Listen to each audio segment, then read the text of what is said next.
as it is always a race in currency exchange market for dollar versus rupees. Every Indian wish that why can't be a 1 rupee is equal to $1. This is the question quite similar to why can't we just print money and pay all the debt. There are some pros and cons to the situation, but let's see what happens if overnight or in very short period of time dollar equates to rupees. First of all, the high value of currency does not mean the economy of the country is stronger. If that was the case, then Bangladesh would have had a stronger economy than Japan, because 1 Bangladeshi taka is equal to 1.4 yen. Now, the pros of the situation. Buying goods will be cheaper for Indians in international market, because this will make imports cheaper, which is quite good for the developing country. Buying luxurious good will be very easy for Indians. Simple example, an iPhone 6 will cost only 650 rupees, which is quite cheaper than the current market rates.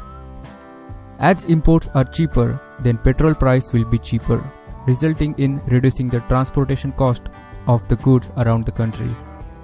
This looks like a quite good scenario, but this will not last long for this situation, because other side of the story is completely different. Now, cons of the story. The exports will be quite expensive, because Indian products will be expensive compared to other competing nations.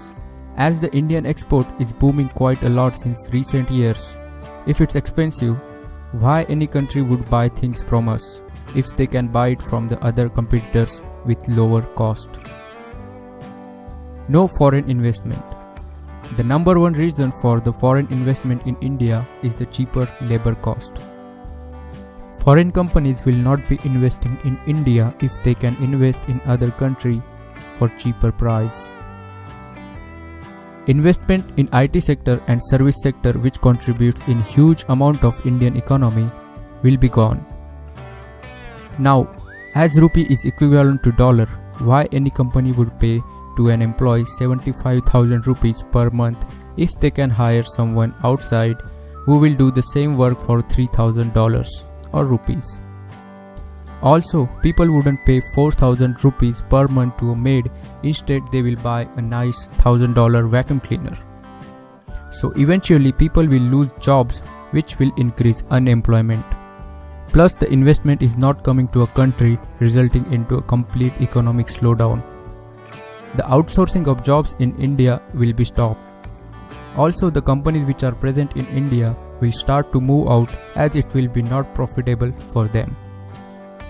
Similar situation happened in 2008 when dollar was quite strong around 40. The imports were good, but the BPO sector and the IT sector suffered a lot. The situation of 1 rupee equal to $1 is just not affordable for growing or developing country. Now someone will say, what if we don't need foreign investment? We use all the Swadeshi stuff. Well, that will not work either. We have done that till 1990, and the economic growth happened when we let go that idea after 1990. If we boycott foreign products, then others will also boycott our products, which will reduce exports because we reduce imports, not beneficial. It is called protectionism, which is completely opposite to free trade. Also, less exports mean less foreign reserves for imports. Japan also suffered a huge economic loss when their currency was overvalued in 1986.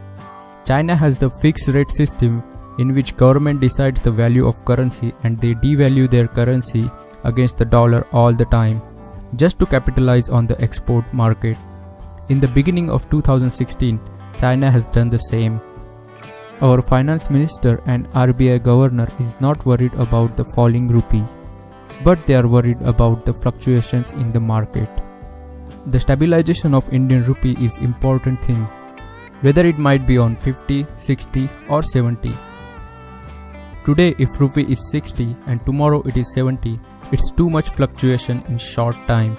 and not good for economy. As we have adopted floating rate system since 1975, the finance minister and the RBI governor and government cannot decide the value of currency. It is the market supply and the demand of rupee decides the value. But the finance minister and RBI governor do have control over the policies and maintaining the foreign reserves of the country. Through this, they try to maintain the value of rupee constant by controlling the inflation rate so that the currency does not get completely depreciated.